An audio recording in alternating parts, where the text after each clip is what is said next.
Welcome to pop.0 with Brian Chaffin and John Keith. Boy, howdy, I love that voice. And today is Wednesday, November 22nd, 2017. And believe it or not, this is a video podcast. Work with me. For the Mac Observer, I am Brian Chaffin, editor-in-chief for TMO. And I'm John Keith. And as always, we have three topics and we're lying. So the three topics today, Brian, are one, the miserable state of UI in general. Oh, yeah. Two, underachievement at Apple, particularly with the HomePod.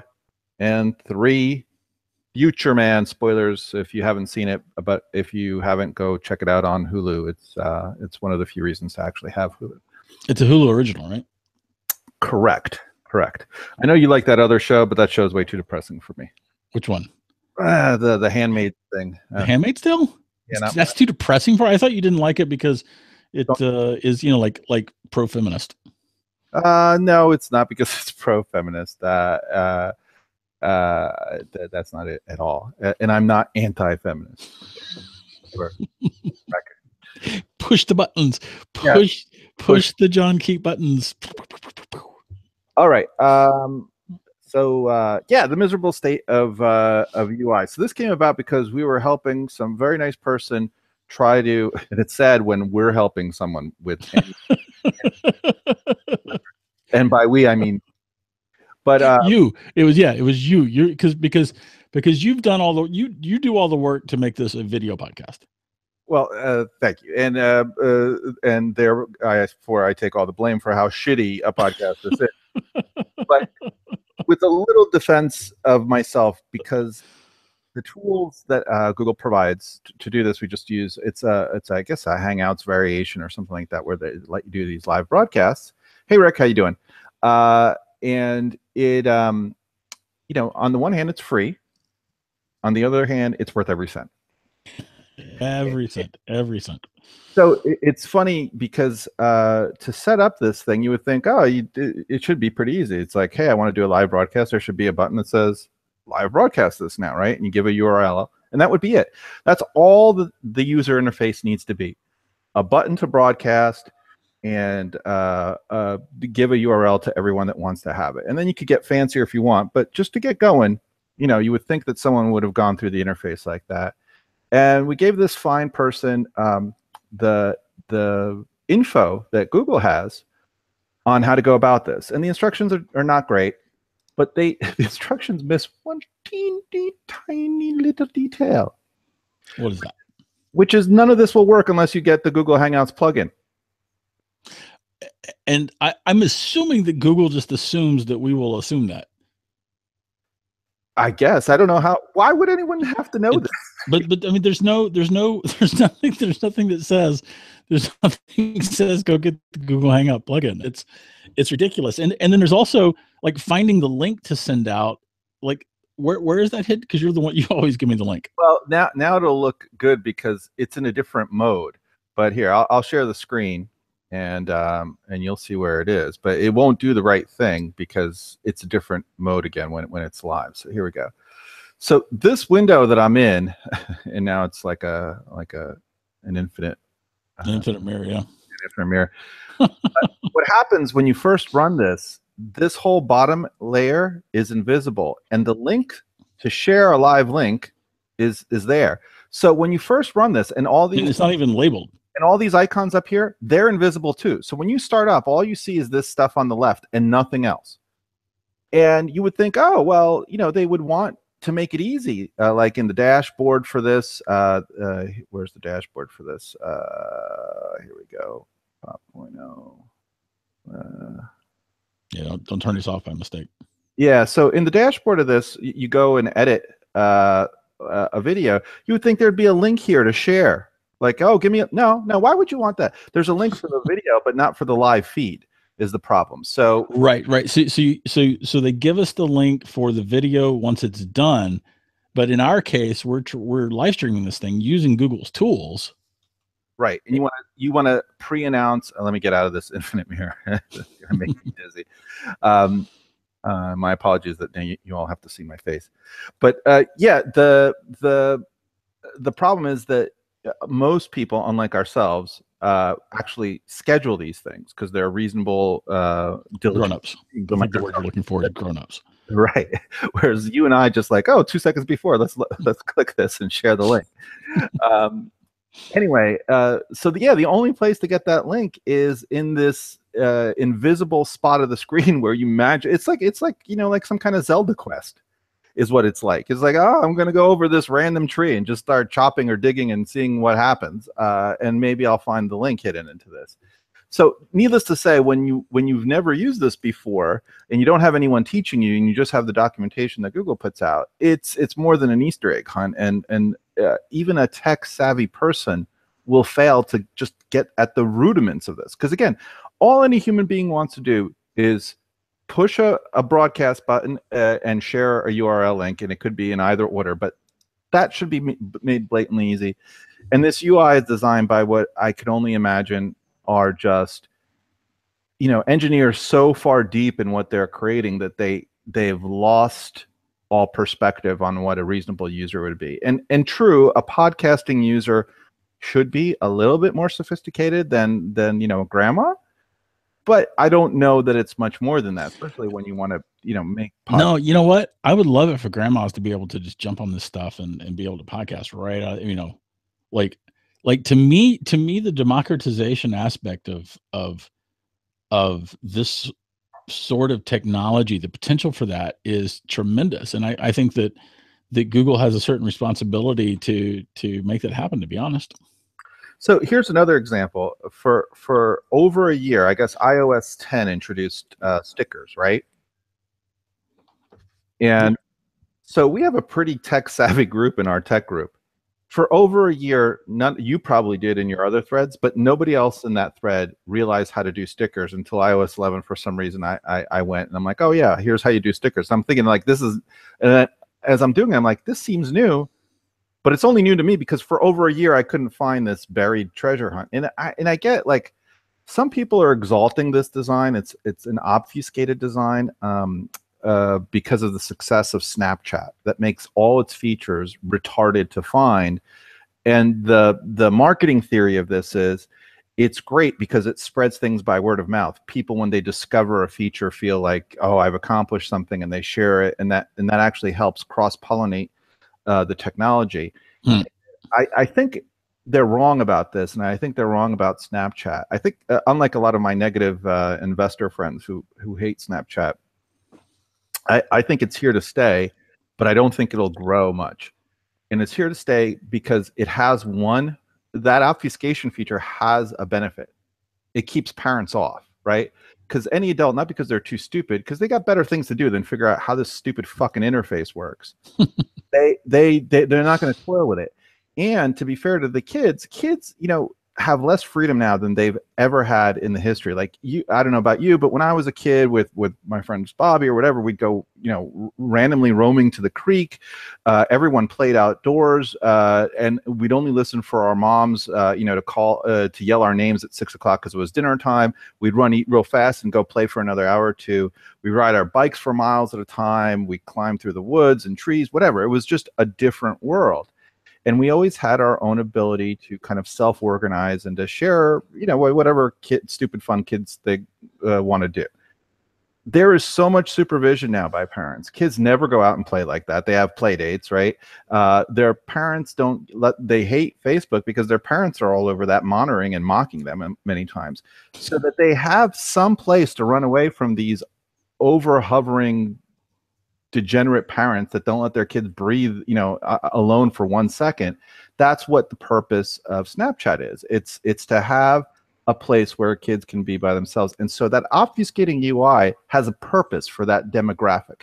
But once that demographic gets to be about 21, 22, they're like, fuck this UI. This is a pain in the ass. And they all go to Instagram and other places, and they stop using that. And that's why I think that app has its purpose, at least for now.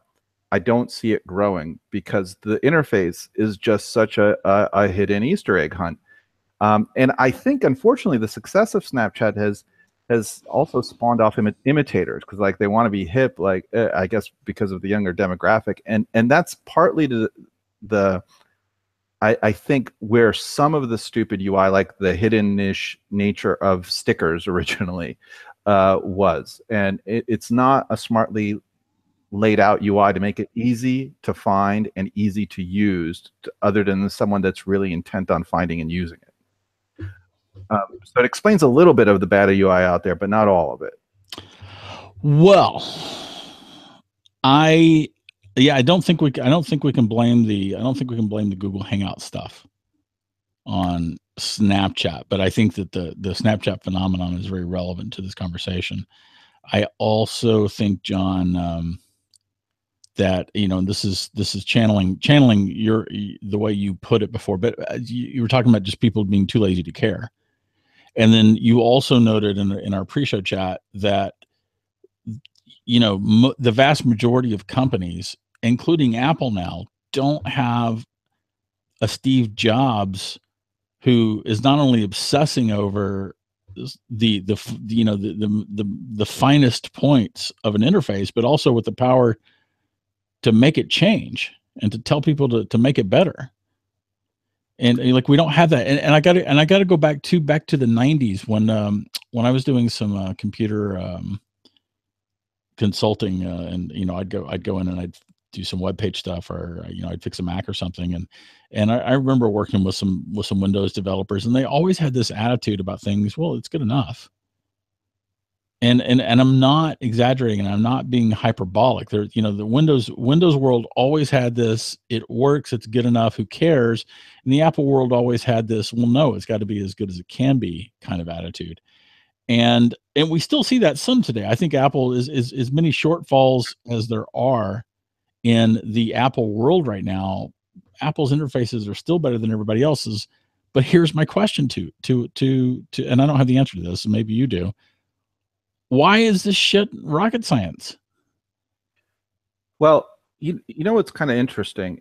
In the United States, there are very few, I think, good design schools as compared to Europe. And I'm talking about more industrial design, like for automobiles and whatnot. And actually, if you listen to some of the top, who end up being some of the top car designers, a lot of them didn't formally go through a design school. They kind of got there weirdly, by hook and crook. And it reminds me a little bit of the early days of computer science. Some of the best computer scientists were musicians, and in the world of literature, believe it or not.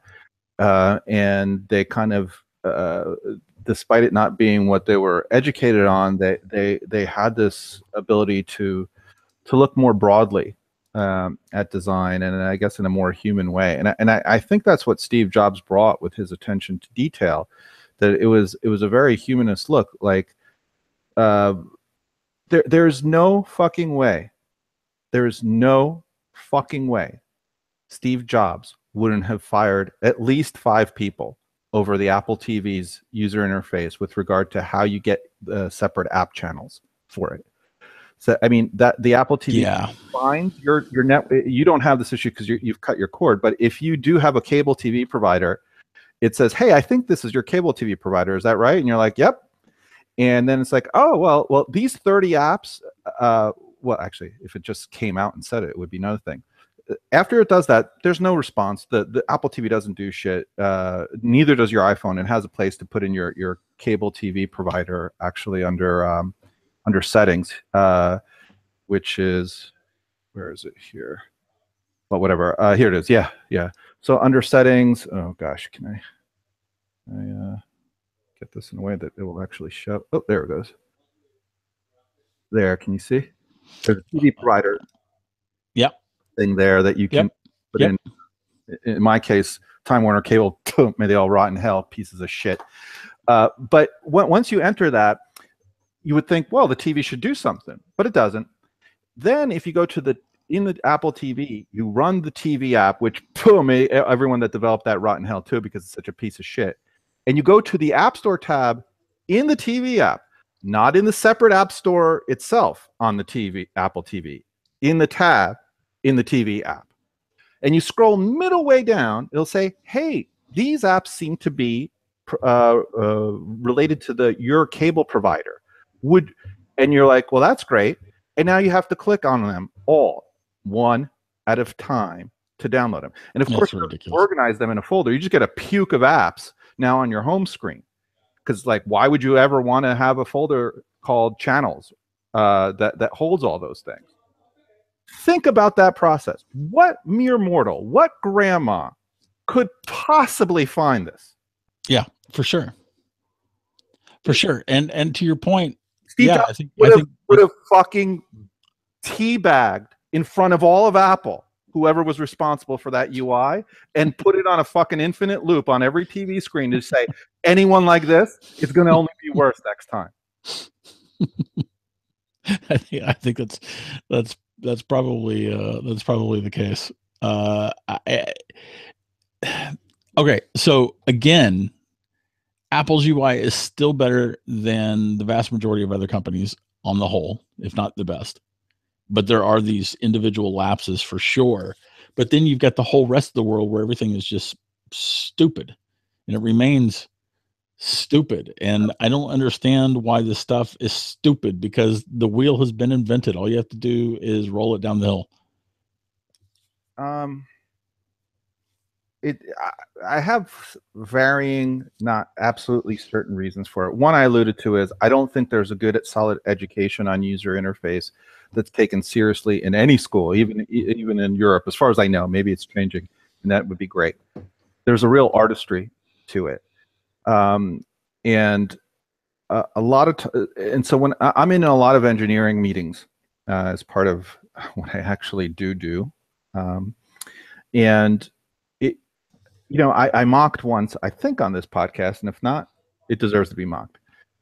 Steve Jobs had a lot of incredibly fucking moronic ideas, to the point where you get douche chills thinking a human being could come up with an idea so fucking bad, right?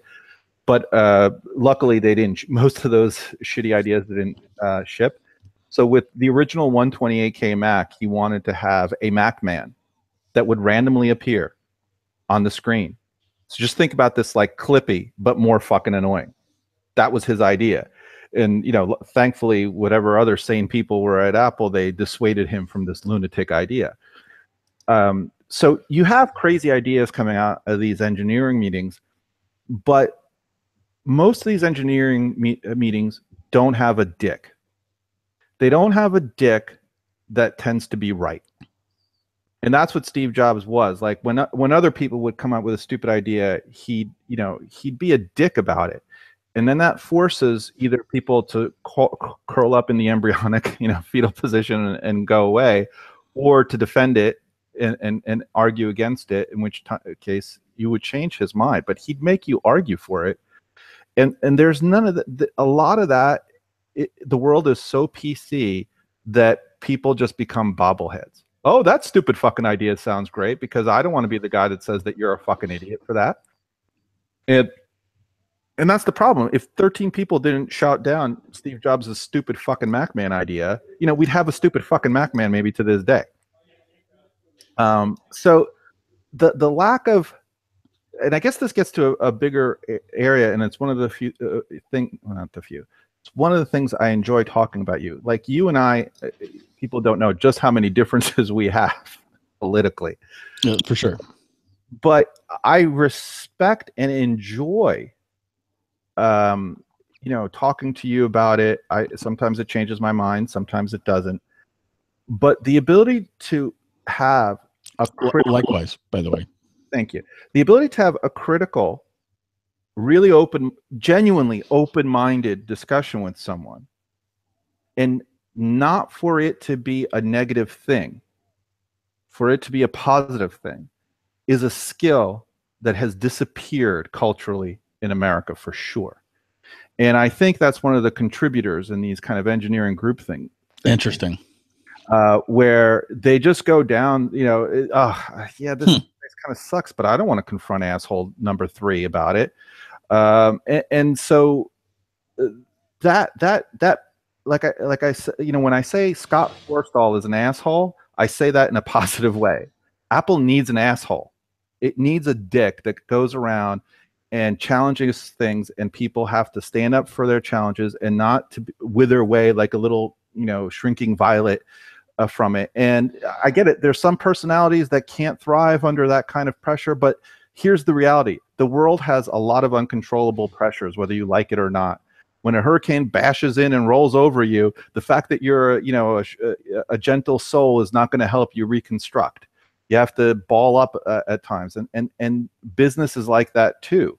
There's just doesn't mean you have to be mean spirited. Like, I hate everything goes like, oh well, since that's the case, let's go to this extreme where we're just harpooning each other in the foreheads, and it being a miserable place. You have to be reasoned about these things too.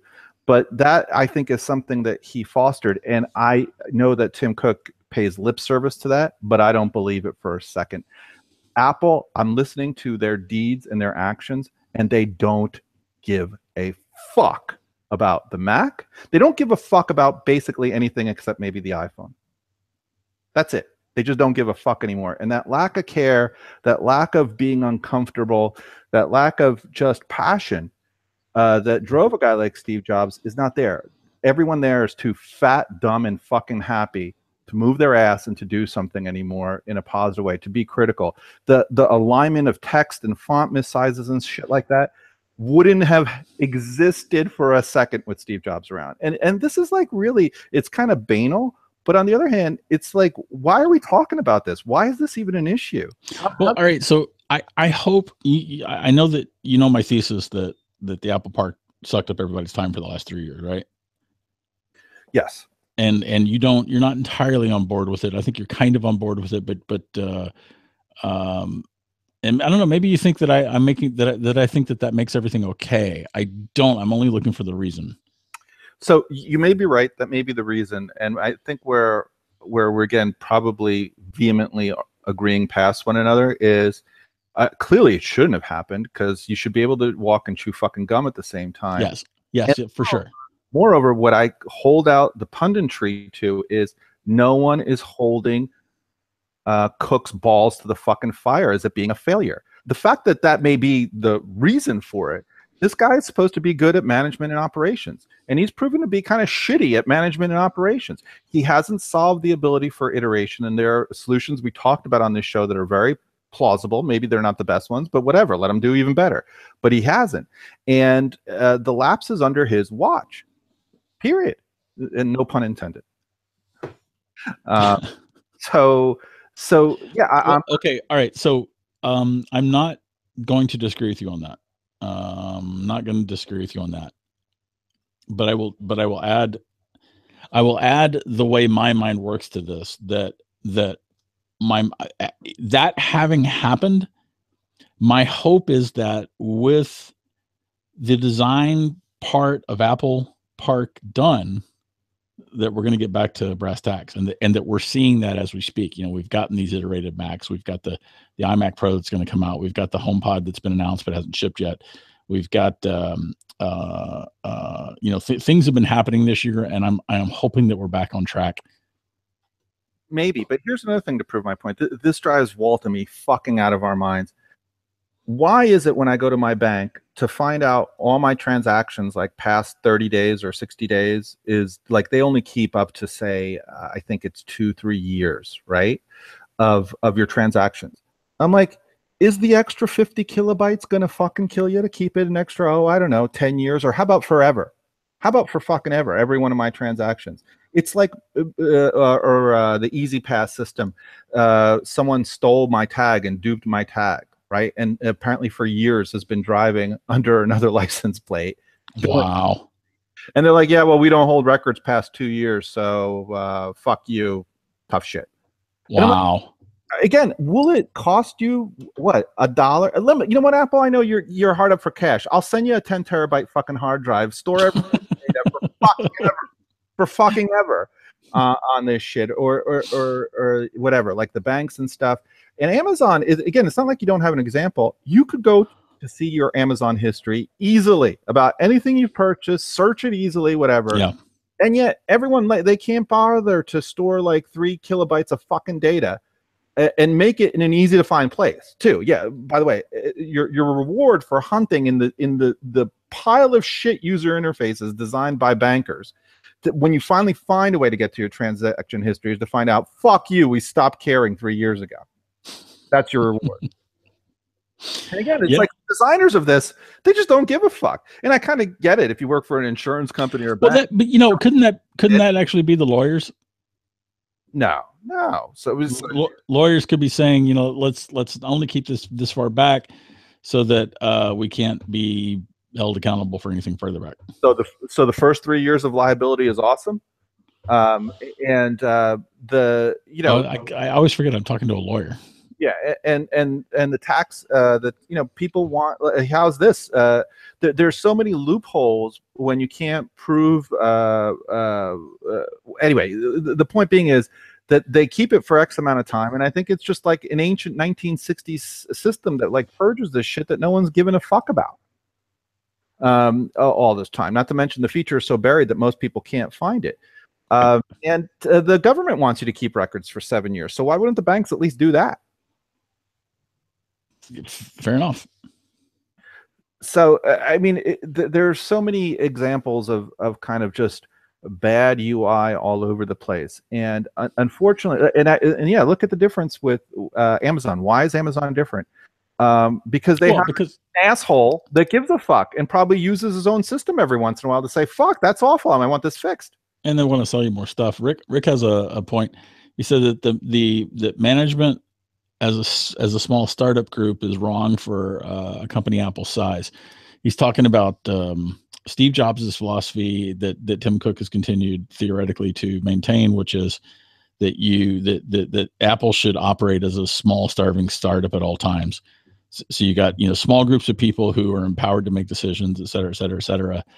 And Rick is arguing that Apple has gotten too big for that. And I would say that there have been many examples where that back up that notion. So I think Rick is technically correct, but I don't think this is. I think it's a false. It's a false kind of narrative to say that it has to be either or. It can be both, and I think I've given examples of both. If the core guys want to, follow the next wrist strap color design that's totally earth-shaking and innovative, right? Whatever it is that their heart's desire is, and they find certain businesses to be not so interesting to them, spin it out kind of like FileMaker is. Have a team that just runs the Mac group and does whatever the fuck it wants. Since you don't give a fuck, I mean, honestly, these people do not give a fuck about the Mac. So what's the harm?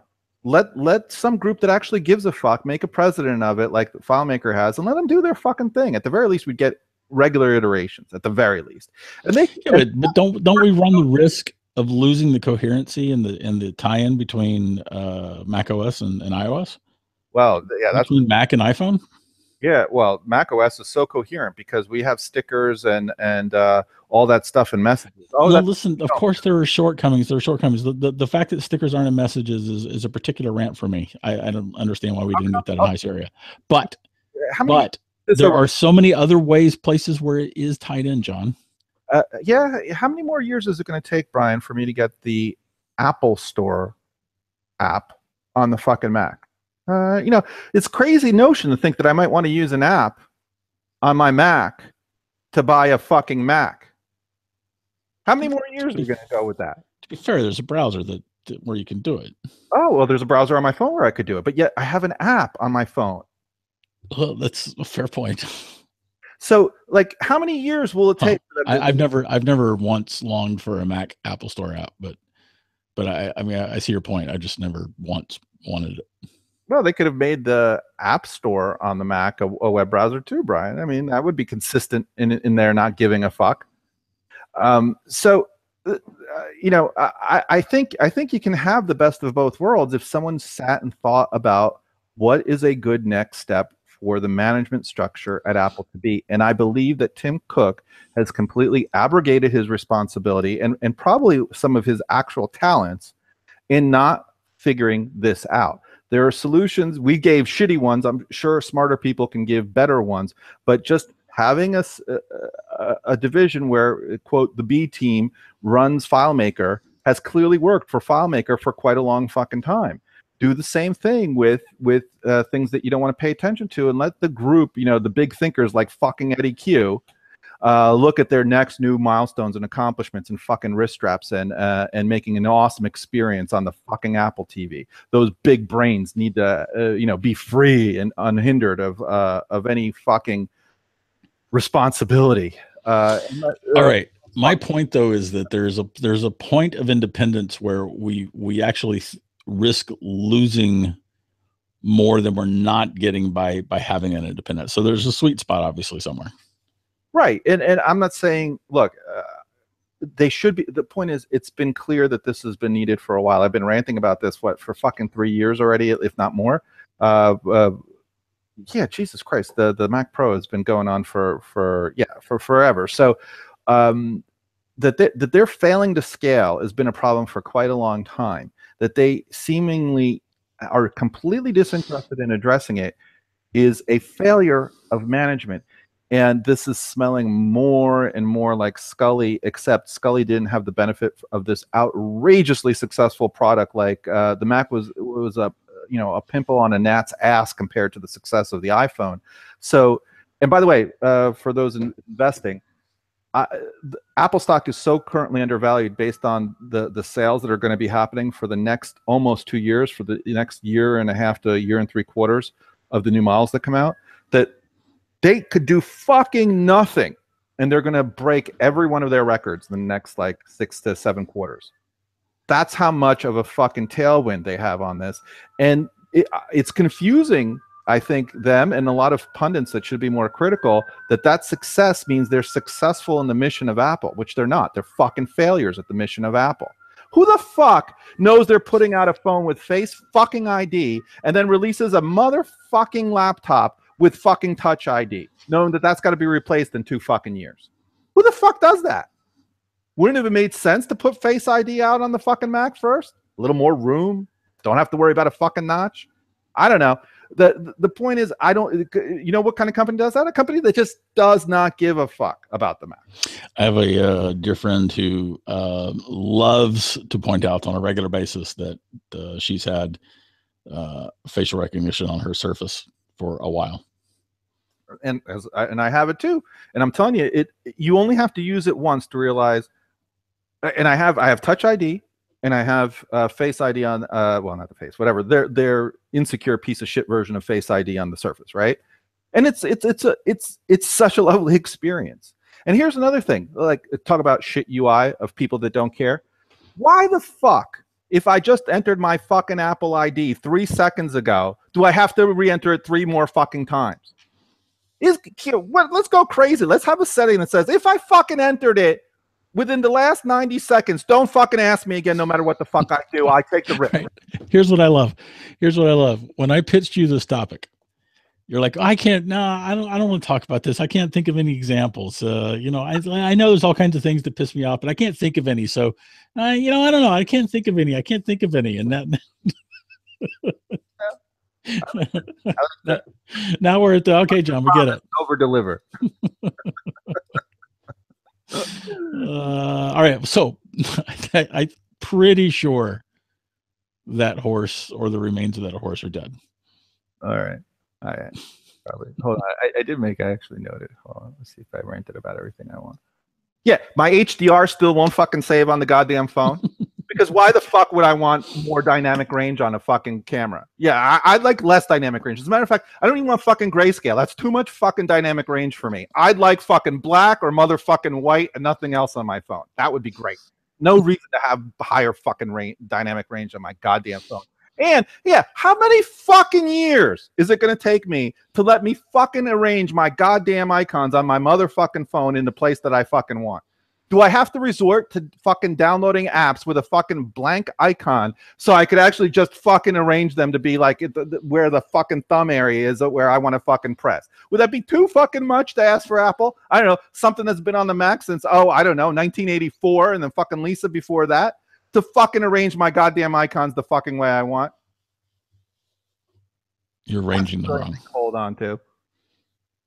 You're arranging them wrong. Oh, here's another brilliant one. Great. This is great UI care. Brian, I'd like to sync some of my photo albums to my phone. Mm-hmm. What is the most natural way to do that? Where would you, did you look in Photos app and see the feature that says, oh yeah, sync these albums to your phone? Oh, that's right.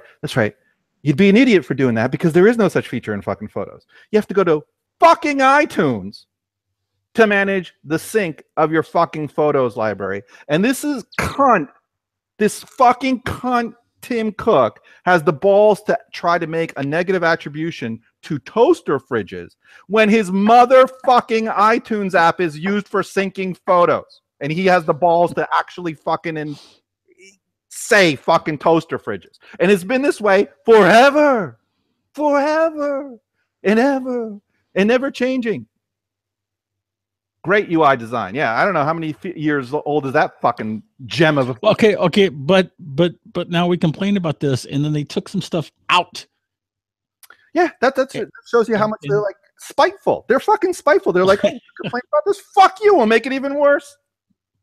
Because it's no one who gives a fuck. But I want that stuff back in iTunes so that I can do it on my Mac, or alternately, of course, having a standalone app for. Because you are a beaten housewife. That's why. You are beaten every day. I want to be able to do it on my Mac. I want to be able to do it on my Mac. Anyway. Let's move on. Leave you with your Stockholm Syndrome. And let's move on. All right. What was our second topic? Second topic is HomePod. Oh, God. Complaining about HomePod. Should I give the background here? Yeah, go for it. All right, as I move around. So Bloomberg, Mark Gurman used to be at 9 to 5 Mac. He wrote a piece for the Bloomberg saying that talking about basically Apple's music focus on HomePod and saying that the Siri, well, my big takeaway, his main focus was not this, but this was my takeaway from this piece, was that Siri is an afterthought on HomePod. And this occurred to me. I mean, like when Apple showed off HomePod, the thing that I'm thinking about is Alexa. And the thing that I wanted to do is like, yeah. I want Apple to compete with Alexa. I want Apple to make a product that does what Alexa does, but does so without being a wiretap in my home. And according to Gurman's sources, and Gurman's generally pretty good. He's generally very good. I really like that kid. According to his sources, music remains the focus. Siri will not have access to a lot of things. There will be no, like, developers won't be able to make apps for it. They were working on HomePod for 2 years. His main focus for his reporting was that Apple had been working on Siri for 2 years on HomePod for 2 years, off and on, when Alexa was introduced, and that Apple was caught flat-footed by Alexa. And here we are 3 years later, almost 4 years later, and Apple still doesn't seem to get that we want the damned Home Assistant. Where to start with this shit show? I want to start being mean right off the bat, where you're like, really, 5 fucking years to make a goddamn speaker? But I'm going to try to not be too mean about that, because maybe they were really trying to do something new and make beamforming, which is not new. The Yamaha ISP has had it for way over 5 years, and I'm sure there was stuff way before that too. But try to make it at a much better bang for buck level than it's ever been, which is laudable. And I still question, is that really a 5-year task when you have Apple backing you? But okay, it is. Well, so it was a side project for a lot of that time. So it was never a blessed project. It was one of those things that Apple allows you to work on in your own time. right? Which is a nice way of saying that Apple is a mismanaged bit of fiefdoms, where the only good things that happen off on these kinds of things, because it can't put its focus down. But okay, so it's a side project. Whatever reason it took so long, the fact that Apple just has such piss poor judgment of the current market and what is successful, and that they were caught flat-footed on this isn't the greatest evil. It's that after they're caught flat-footed, they still are so slow.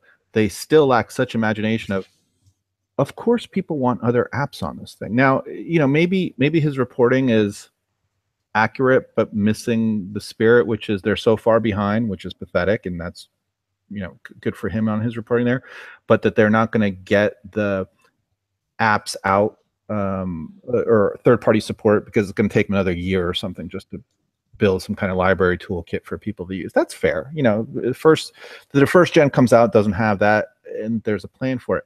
But it just seems like these guys are missing the plot. Like, they should have a fire under their ass about this. They're missing probably the biggest season for this kind of device ever to happen. And every person that doesn't buy an Apple HomePod this Christmas is off onto another ecosystem potentially, and it's going to be difficult to get them back. So the fact that they don't have any kind of fire under their ass over this just shows how pathetic the management is. Again, there's no coherent vision at Apple, and the Touch ID on this piece of shit soldered in motherfucking SSD laptop from hell is proof of that. When the phone, with Face ID is coming out, that the left hand doesn't know what the right hand is doing because the brain doesn't give a fuck about what anything is going on. There's no coherence of what's over that hill. It kind of gets to that conversation we had, is I am betting you there is, other than maybe some random guy with a red stapler at Apple, there is no coherent, genuine development of a new operating system. The real next level, kind of what OS 10 was to, OS 8 in its lineage, new thing. There's nothing like that happening. Man, I'd still be so okay. I acknowledge that you could be right. I hope you're wrong. I'd be flabbergasted if you were wrong, but I could just be, giving Apple too much credit for this. Yeah. So, it's interesting, but going back to the HomePod, Dave Hamilton, my takeaway from HomePod was, oh my goodness, we've got the Siri home assistant finally. And Dave's like, they're focusing on music. And I'm like, no. He said, yeah, they're going after Sonos. It's like, no. This is a Siri thing. And Dave had it right. Like, Apple is going after Sonos with HomePod. Their focus is on a premium sound quality experience instead of having the focus be on Siri. And I think that is such a mistake. So, again, this is a kind of a false dichotomy. You don't have to have either or. You could have a very premium audio thing with also a very premium kind of Siri experience on it. There's nothing stopping that combination from happening other than poor judgment. Yeah, that's true. So, like, a Siri, according to Gurman's reporting, HomePod is still seen as an accessory to an iPhone. It won't. You'll be able to control HomeKit. Apple developers can't write apps directly to it. They'll have to write. They'll have to modify iPhone apps. And it's just crazy to me. Like, Apple owns HomeKit. They own Siri. They own their own operating systems. They're putting their own processor in this thing. This thing has got so much more horsepower than an Alexa or Google Home device has. And they have, that little thing called the App Store, and they have this massive ecosystem, and they're not apparently planning on leveraging. All right, so let me ask you this. We heard that the product has been delayed. It was supposed to ship in December originally, and now it's going to be delayed until early January. Is there any chance that the nature of this delay is that they've realized their mistake with Siri, and they're retooling some of the software for that? I think there's a chance. One would pray that that's the case. Like I said, I don't begrudge anyone making mistakes in the market, in the industry, or failing to see it. Sure, you got to make mistakes, and I think that Apple still remembers that lesson. And the question is, what do you do to fix them? And are you blind to them? And it's worrying when you're fucking blind to them. It's worrying that they don't see how much they don't give a fuck about the Mac. Here's a prediction. Here's a prediction that will further prove how right I am about how little they give a fuck about the Mac. These speakers are going to come out.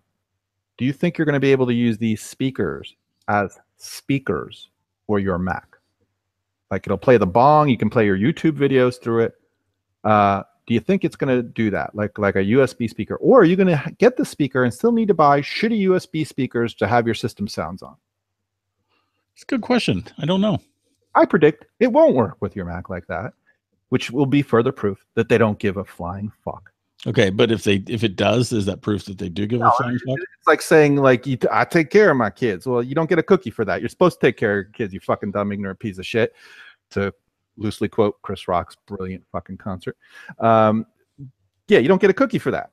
You're supposed to, like, do the most basic banal shit with your fucking equipment and make it interact with your fucking equipment. Right. I was just worried you're going soft for a second. It's like I clearly didn't need to worry about that.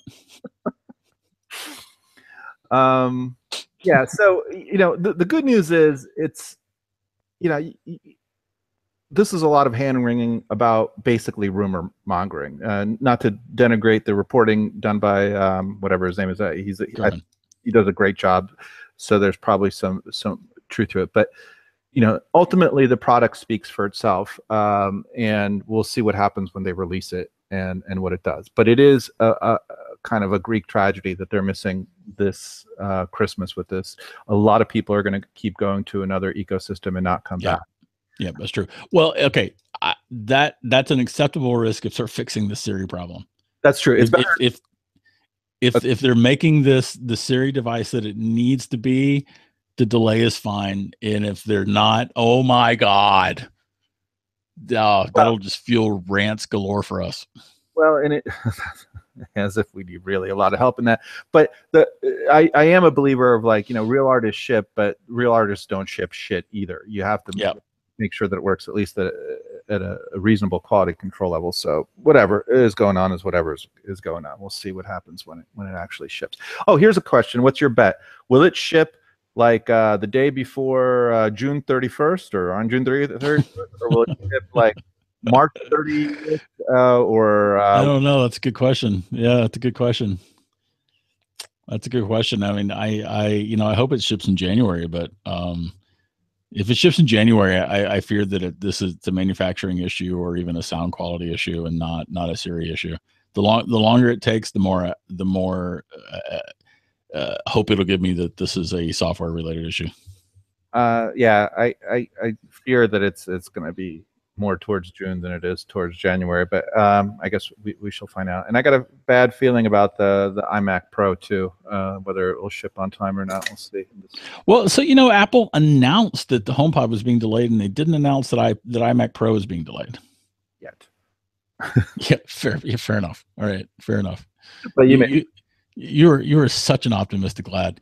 All right, speaking of optimism, I'm so glad. I wanted to talk about this last week, but you hadn't watched it. Spoiler alert, Future Man. Yeah, Future Man. Spoiler alert for sure. Future Man, it's a Hulu original. So you have to subscribe to Hulu Live to be able to watch it. I binged the whole series in, I think, a day and a half. The whole first season, I should say, in about a day and a half. And man, I just loved it. I'm almost surprised that you loved it. I loved it too, which you probably shouldn't be surprised, knowing my shitty kind of humor that I enjoy. Yeah, it's fantastic. You know what's interesting? As much as I like Orville, which is the kind of the Star Trek, Seth MacFarlane's total Star Trek sheen, right? And it's not really a funny show. Like, Seth puts in, I think, the bare minimum number of jokes in that show required to plausibly call it a satire, so that Star Trek probably can't sue him out of existence. Right. it's otherwise pretty much a straight Star Trek ripoff. So I think I've mentioned this to you. I've only seen the first 20 minutes of the first episode. I loved it. I didn't have time to keep watching it at the time. I was working on iPad for Dummies, and I just haven't gone back to it yet, but fully intend to. Yeah, I think you'll enjoy it. But again, it's not joke rich. Maybe 3 or 4 solid or unsolid jokes an episode. So I think he's doing the bare minimum that this is considered satire, and he can't be sued into stopping doing it. Whereas Future Man is full of jokes. It's per episode, it's a ton of jokes, and they're funny. And it's funny. It's sometimes it's subtle, sometimes it's over the top, sometimes it's gross and disgusting. Sometimes it is horrific. Sometimes it's a little bit sort of scary. Sometimes it's absurd, and it's almost always brilliant. Yes, and so I've only watched, I think, the first 5 episodes with my girlfriend, which is kind of impressive that she You both like the same show. Well, we do like a lot of the same shows, but there some of the more stupid ones she pulls the eject on, which shows her good taste. Well, that's just the thing. I think the show is not stupid, man. I think the show is brilliant. It is brilliant. The jokes are pretty lewd and coarse at times, but not all of them. That's just the thing, man. Some of the jokes are absolutely lewd, coarse, gross. Some of the vomit humor is it's vomit humor, right? And but then you've got can I? So let me give you. Yeah, well, why don't you give the premise of the show, because we already said spoiler alert, so we can spoil up to episode 5, so as not to spoil it for me. But at least give the general arc of what the show's about. Okay, so Future Man, and this is all first episode. There's a vacuum bot trying to bang my door down. The first episode of the show gets directly to the premise, so we're going to spoil it to that effect. A fella is playing a video game set in the future where a mutant race of biotics is trying to wipe out humanity. And so he's fighting, his character in the game is fighting the biotics, and he's working with other human survivors in the future. And they're all in this big war for the biotic wars. And it's a typical first-person shooter, but there's some subtle humor even there. Like when they show how he loses in one of the video games, it's a very first-person shooter-y thing. And if anyone's played Halo, like multiplayer, you recognize that, because you get like the 13-year-old kids teabag you after they've killed you 3,000 times. So there they show like the guy's limbs being ripped up, but then there's one guy just shooting a stream of bullets right at the dead guy's crotch. Like, so it's adding in. There's all these little gems of humor. Like they're so like good, solid video game references. Right. And it turns out that this isn't a game. This is a training simulator that's been sent back from the future to find a hero that can help them beat the biotic menace in the future. And go ahead. And which is kind of a direct ripoff of The Last Starfighter. But they acknowledge that. And what's brilliant is they rip off so many shows and movies and whatever, and they constantly fess to it in a really clever way, where they're like, "Yep, this is totally from which one, Terminator," or "This is totally right." Different sources, right? They're like, "That's just the Terminator." I mean, like to totally sort of mock themselves, right? And it's much funnier than the way that we're telling. When you actually watch the show, it's very cool. So this is one of the reasons why I call it brilliant. It's a running gag. Don't listen if you don't want to hear about this running gag. Just give you a couple seconds to shut me up. Put the mute button. Oh, hey Decca. Decca says hi. Sorry. What's up? The running gag is that the characters who are actual people who come back to get the person who finally beats the game, they call out their moves when they fight. It's hilarious. And so like skull trophy, and they say it like a video game character, and reach around. And I don't remember reach around being part of any video game I know. He's reaching around to like slice somebody's neck. I know. That's what makes it funny. That's what makes it so funny. And they never call attention to this. Yeah, right. Like the main character, the guy from the present never goes, why do you guys always, call out your attacks? That's really weird. He doesn't ever say that. They just do it. And it's just, I mean, that to me is smart humor. And when you trust your audience to see it, that's good stuff. I'm gonna take this to a little bit more almost philosophical, metaphysical thing that we've discussed elsewhere. Just about, I can't stand most sci-fi because it does, beyond that, every alien we encounter always has two hands and two arms and a head, right? Because everyone in the universe ends up looking humanoid in that regard. Everyone else from a different planet ends up having our own sarcastic cultural behavior, which is our default expression in America today. That's it's just response to anything. They're all shy about sex, right? Like, oh, we're all Puritan. No matter where you are in the universe, we're Puritans. And the writers can't get over their own culture. And we've talked, like, if you just go to Japan, people are reading Magna porn on the subway like it's the most normal thing ever. And that's just a different country, and it's so culturally different. Yet no one can conceive of making aliens actually behave really different and not have our normal banal societal cues that we have and norms and mores that we have. Apparently everyone in the universe is just homogenized. This was the way, even in our own country, if you came back in the 1800s, it's so completely alien to ourselves now. But the writers suck so bad.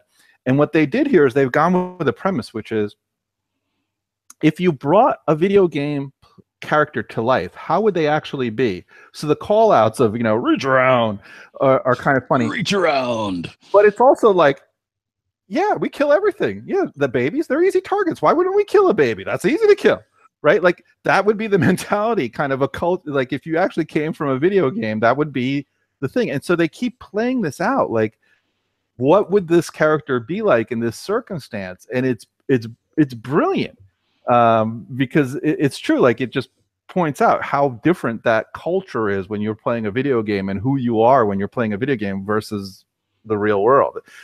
So it comes up more subtly than we're giving it credit to, which makes it much lovelier to experience when you watch the show. Yeah, I agree. All right, so this show is it's, like I said, it's a Hulu Live. It's a Hulu original.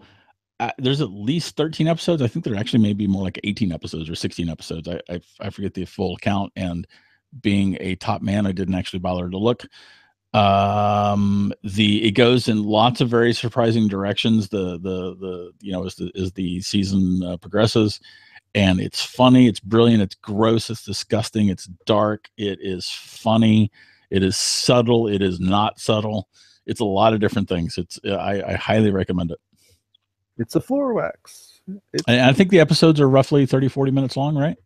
About 40 minutes long. So it's like it's a typical hour-long show in that it's 42 minutes probably. Well, thank goodness. By the way, another bad user interface design as against the good user interface design. So the good news is if you want to pay more money, you can get Hulu without ads, which is lovely.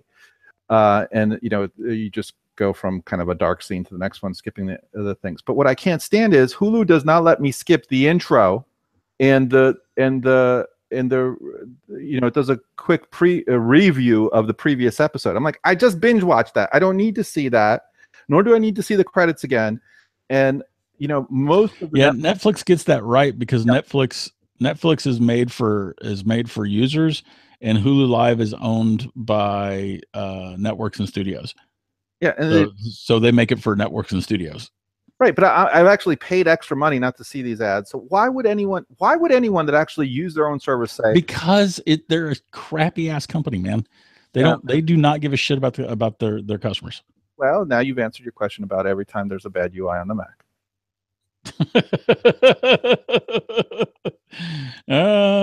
Touche. Touche. All right, do you have any more on that?